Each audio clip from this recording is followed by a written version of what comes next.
Hello, listeners and fellow explorers. This is Living in the Sprawl's lovely and talented producer/fiancée, Lisa Lowe. I wanted to thank all of you for your constant support of the show. As a new podcast on the scene, the number one way to support the show is to rate, review, and share this podcast with everyone you know. Many of you have been doing this, and it has helped immensely. You can also check out our website and the show notes for other ways to support the show. We have new merch on our website, and we are working with companies that we currently use ourselves to get discount codes for our listeners and support the research and work we do for the show in the process.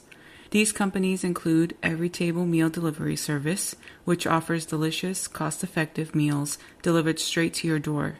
Just CBD Store, which offers great tasting CBD-only gummies in a variety of flavors, and Miss to Mrs. boxes for brides-to-be. My sister Jennifer surprised me with this box when I got engaged, and it was the most perfect, thoughtful gift. You can also support us on Patreon and Podfan. Please check out the website at livinginthesprawlpodcast.com for updates on companies we are working with, our testimonies, links, codes, and new Living in the Sprawl merchandise. Again, thank you to all of you, our lovely listeners, for tuning in every week and allowing us to do what we love. Without further ado, your humble correspondent, Jon Steinberg.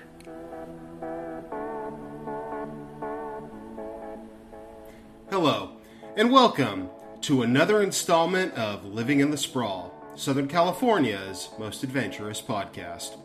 I am your humble correspondent and host. My name is Jon Steinberg. Sitting alongside me, as always, is my lovely and talented producer/fiancée, at least for a few more months before we can turn part of that slash into wife, which is very exciting. Her name is Lisa Lowe, and with the coming of the winter, the fall, colder weather, we wanted to explore one of the more unsung components in our great sprawling area of expertise, and that is our bountiful crop of museums. See, when people from outside the state consider California, more specifically Southern California, they imagine families or couples frolicking in the sand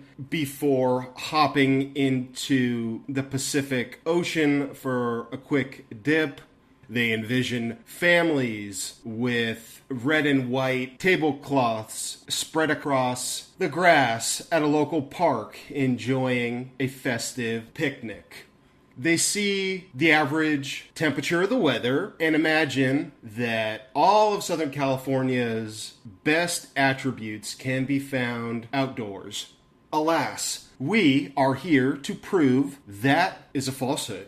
We've assembled a compelling collection of 10 outstanding museums that hopefully will prove to you, our dear listeners, that Southern California, far from being the cultural wasteland that some East Coast elites might have you believe, rather that as residents of Southern California, we have an ample supply of culturally relevant museums. And for purposes of this episode, we're going to expand the typical definition of a museum. Because this is Southern California, the cradle of American creativity, we can do better than merely focusing upon things like art galleries.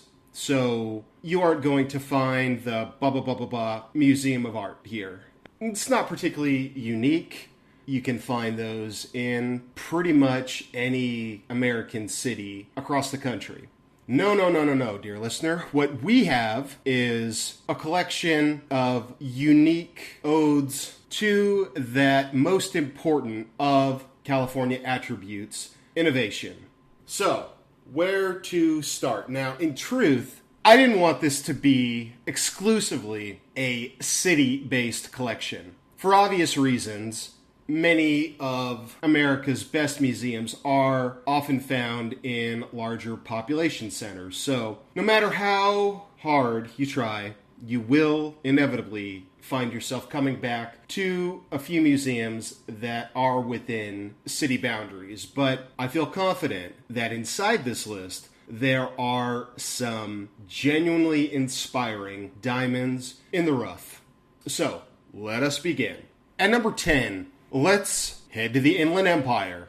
And I do have to say, before we get started in earnest here, it was a little bit difficult finding a great museum to represent this important part of our terrain, but I think we landed on something exceptional.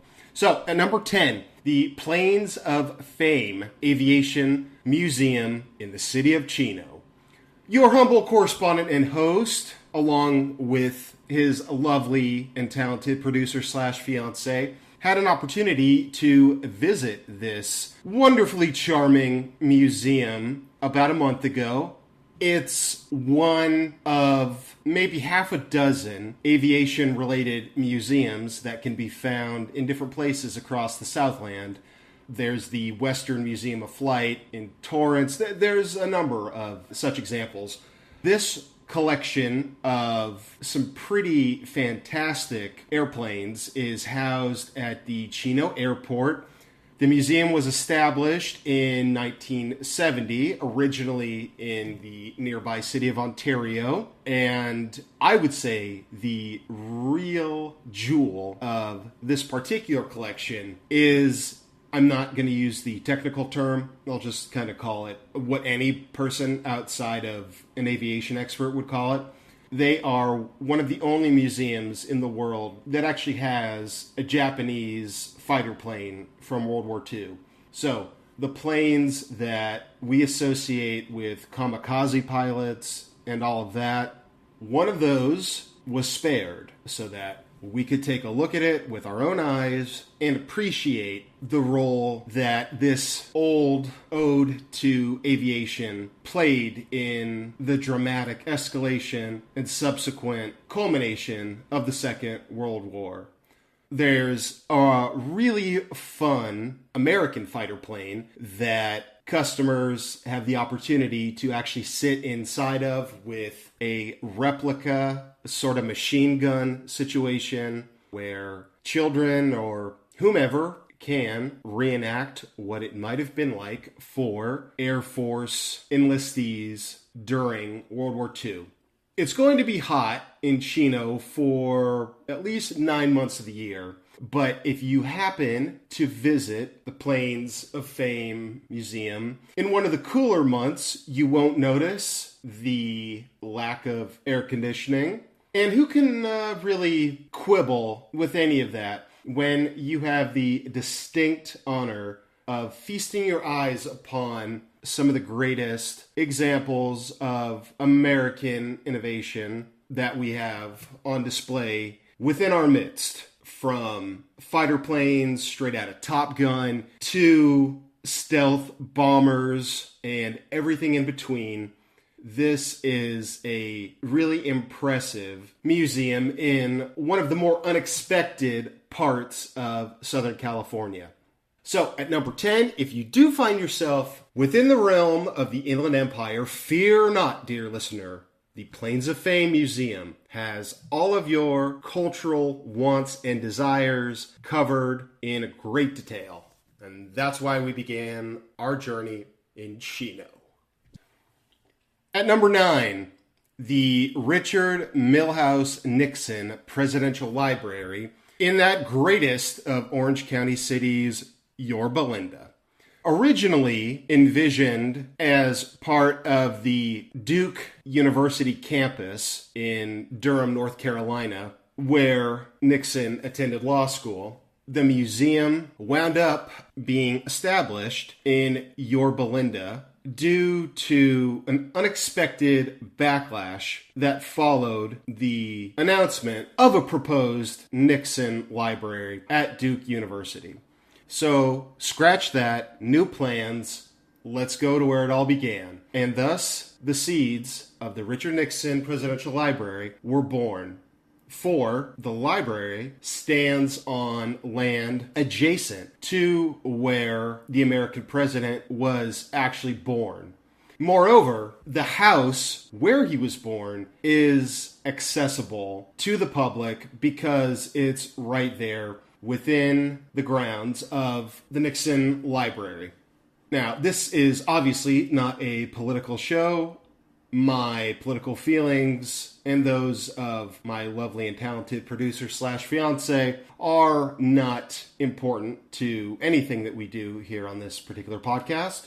So let's just keep the focus with the actual library. It is a beautiful tribute to Richard Nixon with a full-blown replica of not only the Oval Office, but also the White House dining hall, where world diplomats were often treated to first-class celebrations. The Nixon Library is actually available for your own celebration, so if you're a listener with a hankering to celebrate some of life's signature moments in the backdrop of Richard Milhous Nixon, you can absolutely rent the facility for any such occasion. Now, dear listeners, your humble correspondent and host has a real predilection for presidential libraries. I've actually been to 10 of them across the country. There's always something special and singular about visiting these such museums. In addition to containing a cavalcade of exhibits, papers, and paraphernalia associated with one's presidency, these presidential shrines also speak to a larger period in history. They kind of encompass an era. So as you walk through the grounds of the Nixon Library, you are also walking back in time to kind of a survey of what it was like to be alive when Tricky Dick was in office. You can imagine the beginning of the Vietnam War, how it was handled, the draft, Nixon going to China, the bombing of Cambodia, and then, of course, the resignation and proclamation that I am not a crook. All of this is held very much in the air with each passing step as you meander the grounds of the Nixon Presidential Library. Both he and Pat are buried on site, and in this particular instance, I believe that Duke's loss is most certainly Southern California's gain, and in Orange County, a region not widely recognized for its strong collection of museums, this one stands out in full panoramic splendor. Your humble correspondent and host actually purchased a Richard Nixon bobblehead while visiting the library, and it now sits on a shelf inside of the living room where this show is being recorded currently. So if you, dear listener, are interested in procuring a Richard Nixon bobblehead for yourself, this is the place to do it. So check out the Richard Milhous Nixon Presidential Library in Yorba Linda. At number 8, the Peterson Automotive Museum, which takes us to Museum Row in the Miracle Mile section of Los Angeles.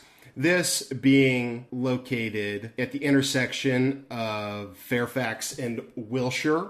It's the building with the kind of crazy, unorthodox design on the front of it that is simply impossible to miss if you find yourself motoring along Wilshire Boulevard. Angelinos can thank Pete Peterson for this tremendous addition to the cultural life of the City of Angels. Inside, over 100 antique cars are on display for any and everyone to see and adore, including standouts such as the Batmobile from that most underrated of Batman feature films, 1992's Batman Returns. Yeah, the one where Danny DeVito plays the penguin and for some reason eats a ton of still living fish on camera. There's a great crop of cars from the likes of Steve McQueen in movies such as The Fast and Furious.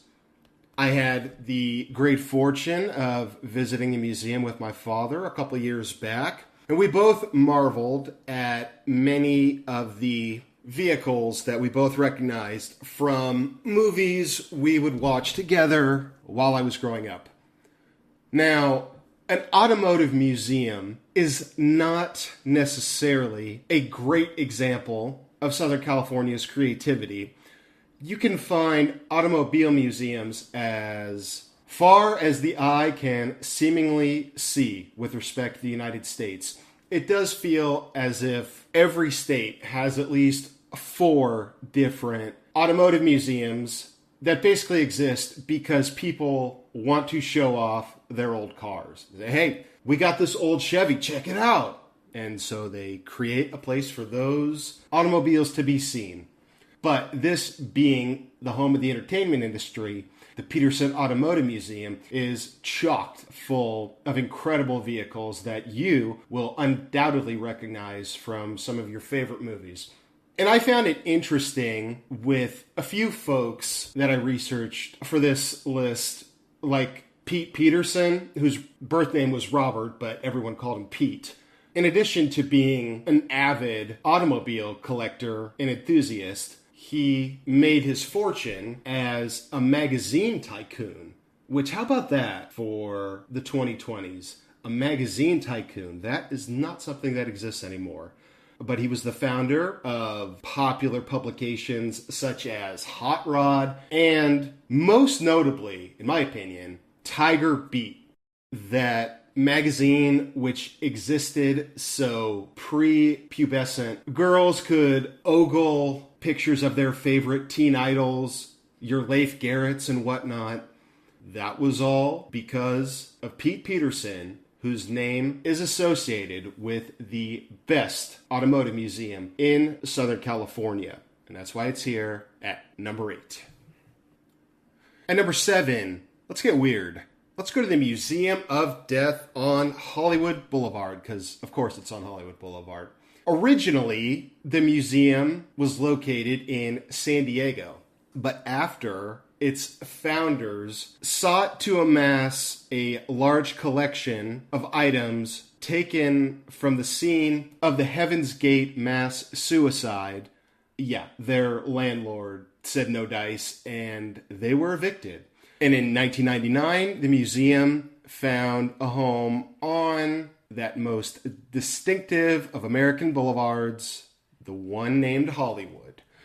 Housed inside the former home of Ocean Beach Recording, this museum offers a serious glimpse into the dark side of humanity. This museum is not for the faint of heart, I will tell you. I went a couple of years ago, and there was an exhibition on the Black Dahlia with some photos that are not safe for work or really any other circumstance that life might present. But if you are someone that likes to get weird, who is obsessed with true crime podcasts, and like my grandmother is maybe something of a rubbernecker, this is the perfect place for you.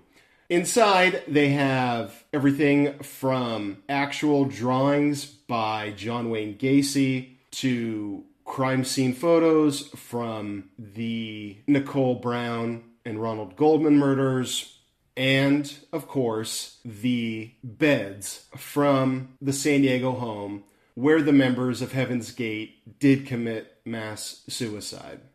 According to the museum's founders, the museum is meant to be a celebration of life. It's meant to remind us that we should always remember how happy we are to be alive.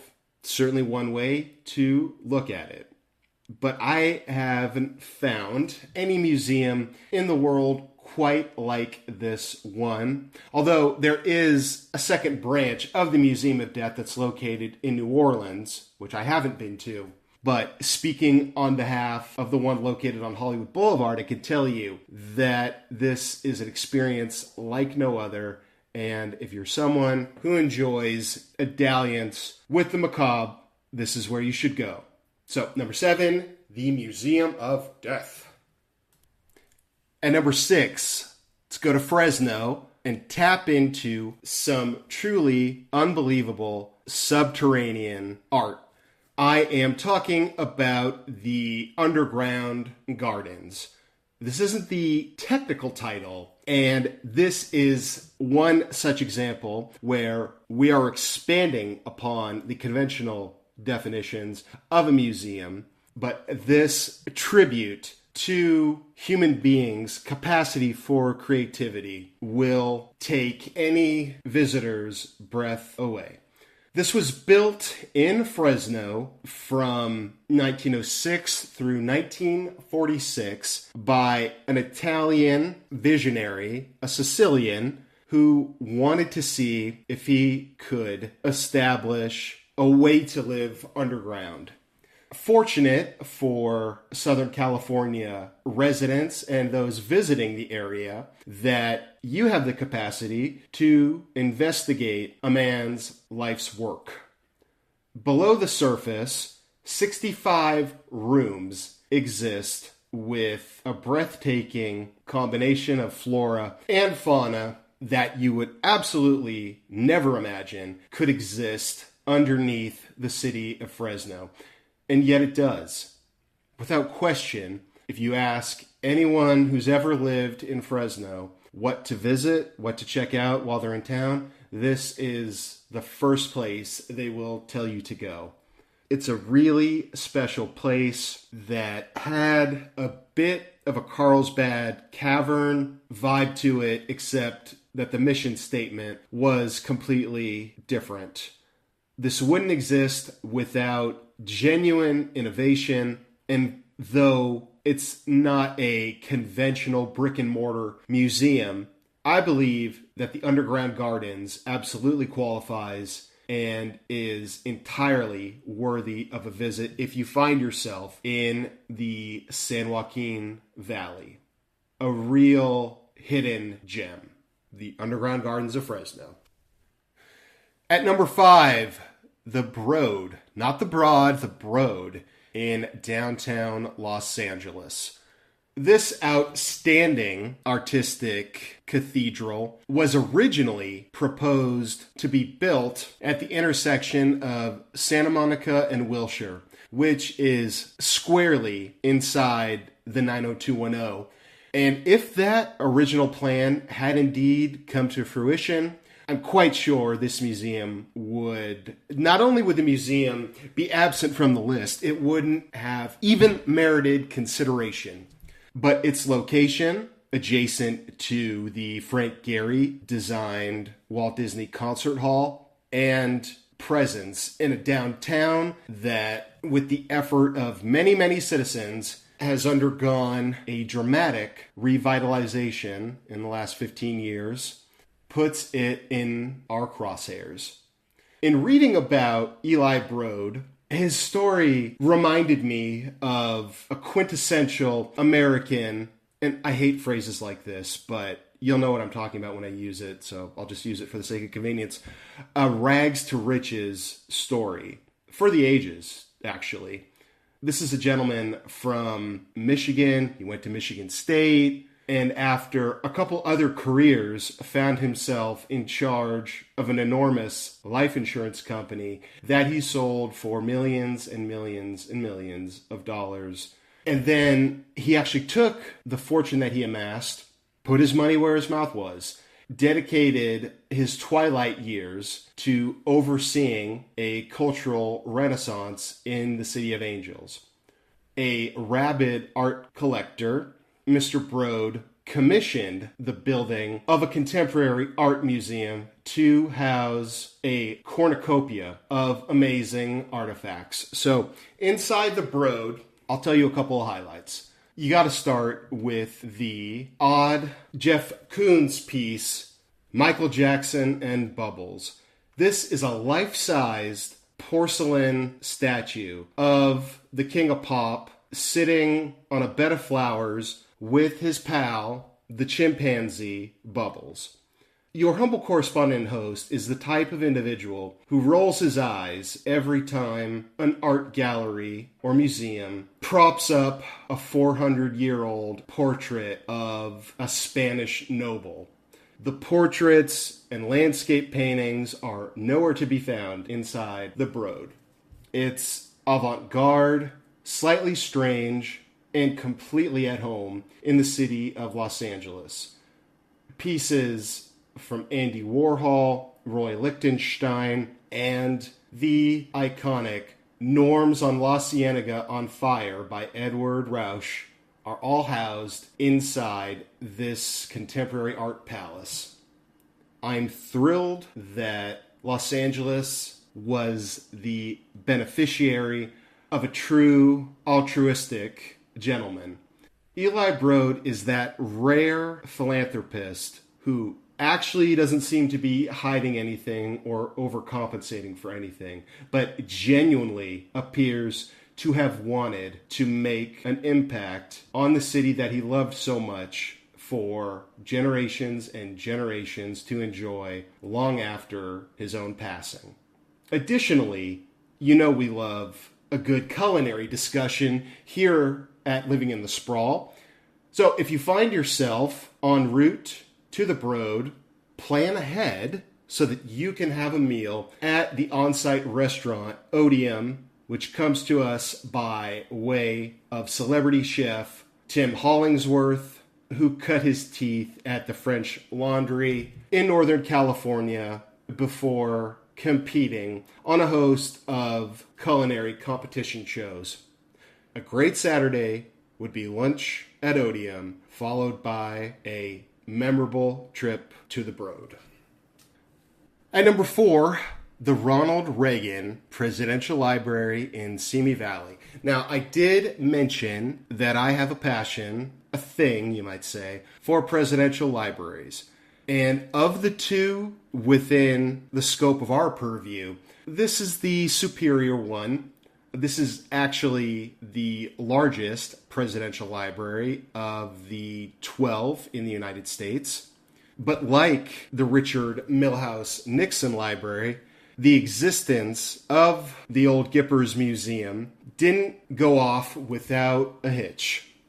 Originally, the museum was supposed to be located at Stanford University.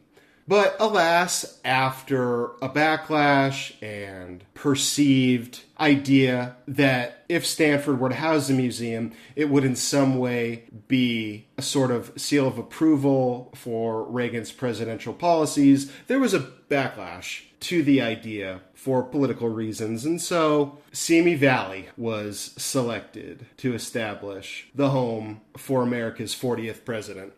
He and Nancy are both buried on site, and as is the case with other presidential libraries, those visiting will get the whole Ronald Reagan experience in an afternoon. You'll start out by learning about his humble upbringing in Dixon, Illinois, through his achievements as a sports broadcaster, then an actor in the entertainment industry, followed by his transition into politics, where he became governor of the state of California before assuming the mantle of executive-in-chief. On the grounds, there's an incredible Air Force One replica that was built to the exact specifications of the airplane that Ronald and Nancy used as they were meeting with world leaders. Inside, there's also a huge piece of the fallen Berlin Wall, because it's not a conversation about Ronald Reagan if there's not a mention of Mr. Gorbachev tear down this wall. So there has to be a piece of that wall at the museum. It's a really beautiful museum, having undergone renovations in 2015. Millions of papers are located at the library for scholars to pursue at their leisure or at the behest of thesis advisors. As residents of Southern California, I do feel that we are incredibly lucky to count multiple presidential libraries as part of our beloved territory. And if you've only got an afternoon and you have to choose between one of the two, I spoke in glowing terms about the Richard Milhous Nixon Presidential Library, but this one is the better of the two. And that's why it's here at number 4, the Ronald Reagan Presidential Library in Simi Valley. At number 3, the Getty Villa in the Pacific Palisades / Malibu / Santa Monica corridor in the city of Los Angeles on the west side. This was the first of the 2 J. Paul Getty museums to open in Los Angeles, doing so in 1974. Oddly enough, the gentleman who inspired the whole thing, J. Paul Getty himself, never actually visited the museum, passing away in 1976. And upon his passing, the museum was endowed with an unconscionable, for the time, sum of $660 million for its endowment. It's one of the most remarkable collections of both Roman and Greek antiquity, with the Getty Museum in nearby Bel Air having control over most of the other items. J. Paul Getty was famously enamored with objects. The richest man in the history of the world was not really a fan of other human beings, but he loved himself some collectibles. And being that he had more money than anyone had ever accumulated in the history of the world, he spent that on 1,000-year-old spoons from Rome, sculptures from ancient Greece. If you're someone who absolutely worships old antiques, this is undoubtedly the best place to see all of those in Southern California. The villa itself is an incredible piece of property. It's almost like the lair of a Bond villain, with kind of an underground parking garage that you drive into. And then when you're actually inside of the museum, you feel like you're walking where American royalty once strode. Again, interesting to note because J. Paul Getty himself never actually went there. But it does feel like you're at Buckingham Palace. The views from the property are magnificent, great for Instagram or other outlets where you publish pictures. Unlike the actual Getty Museum, the Getty Villa feels like it couldn't exist anywhere other than where it does. As you drive along Pacific Coast Highway and you look to the opposite side of the ocean, you'll see this truly massive compound. And you wonder, what is that? That can't be somebody's house, can it? And indeed it cannot. It is a museum, but because it's the Getty Villa, it's the most over-the-top, opulent, outrageously expensive-seeming museum that your eyes have ever beheld. So, while America doesn't have a royal family, we kind of have de facto members of the royal class, J. Paul Getty being at the top of that proverbial ladder. This is the best representation of what mattered the most to J. Paul Getty. Items, things, treasures. A gorgeous collection you simply won't find anywhere else. So, check it out here at the Getty Villa. But don't expect to see anything that actually improves the lives of other human beings. It's the prettiest picture you've ever seen inscribed on the most shallow canvas. The Getty Villa. And number 2, this could only happen here, the La Brea Tar Pits. We head back toward Miracle Mile, the Hancock Park section of Los Angeles, where we behold what I would characterize as nature's museum. The tar pits are, again, another example of something that can't be categorized as a normal museum. These heavenly holes in the ground are not technically even inside of a museum. You're free to walk around and check out any of the 100+ digging sites that you so choose.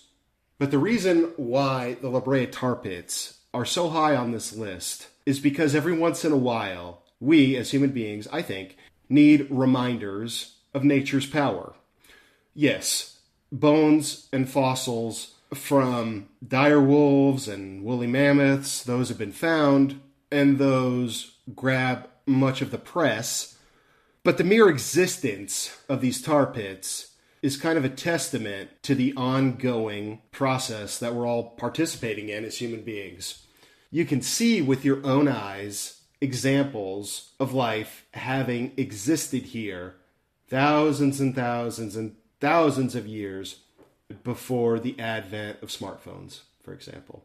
It should make you feel a little less lonely, a little less alone in the universe, for these earthly deposits present to us evidence of life from a long, long time ago in a galaxy right here. Not far, far away. This is not Star Wars or Middle Earth or the land where the world of Harry Potter exists, all of that. Sometimes I struggle with fantasy as a genre because I don't feel as though human beings have even wrapped their heads around what actually transpired on Earth. Maybe it's not as fun or as whimsical, but if you study the deep, deep past of planet Earth, you will find so many rewarding rabbit holes to scurry down. You'll have difficulty returning to stories of outright fantasy because the fantastical has existed, and it existed right here. And for purposes of this particular conversation, in the Hancock Park section of Los Angeles. If you want to have a bit of levity injected into the proceedings, go back and check out that classic 90s disaster flick, Volcano, with Tommy Lee Jones, that has several scenes at the La Brea Tar Pits and the surrounding Miracle Mile area. One of the most prized memories I have is as a child going through this vast encyclopedia of dinosaurs with my father, and we'd go over the Stegosaurus and the Raptor, the Tyrannosaurus Rex, and he would tell me, if you want to see examples of what came right after those guys, I'll take you to the La Brea Tar Pits and teach you about dire wolves. So, if you would like to teach your children a bit about the past in a fun yet also profound kind of way, you can accomplish quite a bit at the La Brea Tar Pits, a truly magical place right here on Earth, far, far from the Magic Kingdom. And number 1, here we go, the USS Midway Museum in downtown San Diego. There are a few ship museums in Southern California. There's a great one in San Pedro that I will probably talk about on a forthcoming episode. But the USS Midway offers a multitude of experiences for visitors interested in all kinds of American history.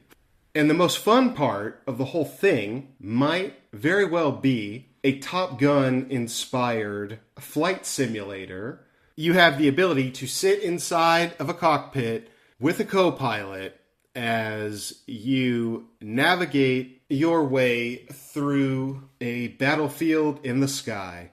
You can pretend to be Maverick or Goose taking out nefarious airplanes, trying to wreak havoc on the United States while doing a barrel roll or two. And this is just one of the most fun things that I've done in the last couple of years. In addition to the flight simulators, you can tour the whole ship from quarters where the obvious bigwigs probably held court and slept to the infinitesimal sized living quarters of the young enlistees. As you walk around the ship, you start to wonder, how could 2,000 people live aboard this thing for months at a time? And then you remember that's what these brave men and women signed up for, and that is why we pay great homage and tribute to the folks that served in the armed forces in this country at every single sporting event during every season of every sport in this country.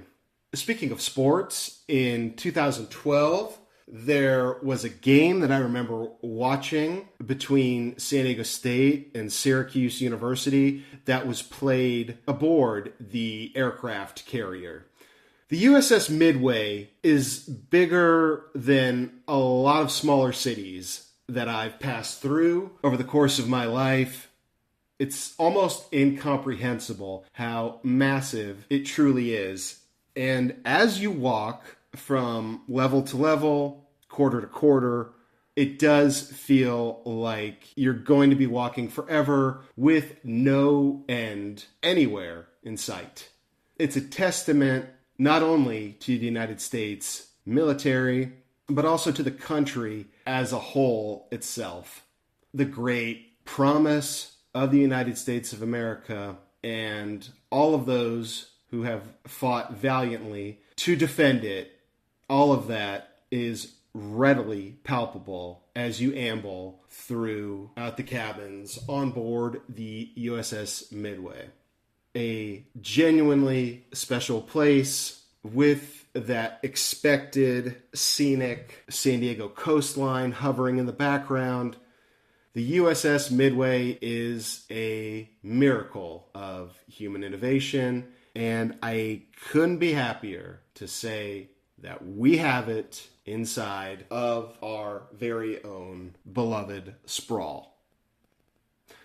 Well, that's going to do it for another episode here. Want to thank everyone for your continued support for the show. Please hop on iTunes. 5-star ratings do help. They aid a podcast as it ascends up a chart. They help you get seen by a bigger audience. So anything that you'd be willing to do for us on that score would be most appreciated. Social media, our Instagram handle is Living in the Sprawl Podcast.